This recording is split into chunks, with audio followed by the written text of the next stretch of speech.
এই জঙ্গল সলিমপুরের সাধারণ জনগণের স্বার্থে বাংলাদেশ সেনাবাহিনীর মৌখিক নির্দেশনার ভিত্তিতেই আমরা কাজটি অতি দ্রুততার সাথে শুরু করেছি। উন্নয়ন হলে তো সবার জন্য, আমাদের জন্য ভালো, জনগণের জন্য ভালো। এই রাস্তাটা হলে যেহেতু আমাদের যাতায়াতেরও আগে সমস্যা ছিল, এখন মোটামুটি সমস্যাটা এখন দূর হবে আমাদের।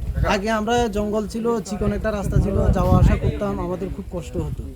আলহামদুলিল্লাহ এখন ভালো। বাংলাদেশ সেনাবাহিনীর 34 ইঞ্জিনিয়ার কনস্ট্রাকশন ব্রিগেড কর্তৃক এই জঙ্গল সলিমপুর এলাকায় রাস্তা নির্মাণের কাজ শুরু হয়েছে। এই জঙ্গল সলিমপুর এলাকার জনগণের সুবিধার্থে এখানকার এই রাস্তা নির্মাণের বিস্তারিত পরিকল্পনা এবং প্রাক্কলনের কাজ এলজিডি কর্তৃক চলমান রয়েছে। তবে দেশের স্বার্থে এবং এই জঙ্গল সলিমপুরের সাধারণ জনগণের স্বার্থে বাংলাদেশ সেনাবাহিনীর মৌখিক নির্দেশনার ভিত্তিতেই আমরা কাজটি অতি দ্রুততার সাথে শুরু করেছি।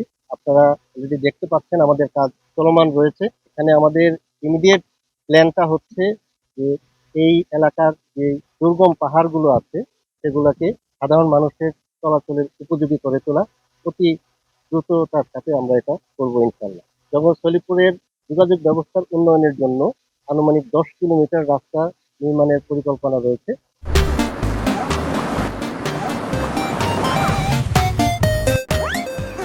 যেহেতু এই এলাকাটি পাহাড়ি, তো এখানে বেশ কিছু কালভার্ট নির্মাণ করার প্রয়োজন হবে এবং ন্যূনতম 3টি ব্রিজ নির্মাণের পরিকল্পনাও রয়েছে। এছাড়াও এখানকার ল্যান্ডস্লাইড এবং অন্যান্য বিষয়গুলোকে বিবেচনায় নিয়ে এসে আমরা পর্যাপ্ত ড্রেনেজ সিস্টেম এবং রিটেনিং স্ট্রাকচারও এই রাস্তার সাথে সংযোজন করা হয়। এই এলাকার পরিস্থিতি বিবেচনায় আমাদের নিজস্ব সিকিউরিটি আমরা ক্লোজ প্রোটেকশন আপনারা দেখতে পাচ্ছেন যে আমরা শতভাগ নিশ্চিত করে আমরা কাজ করছি।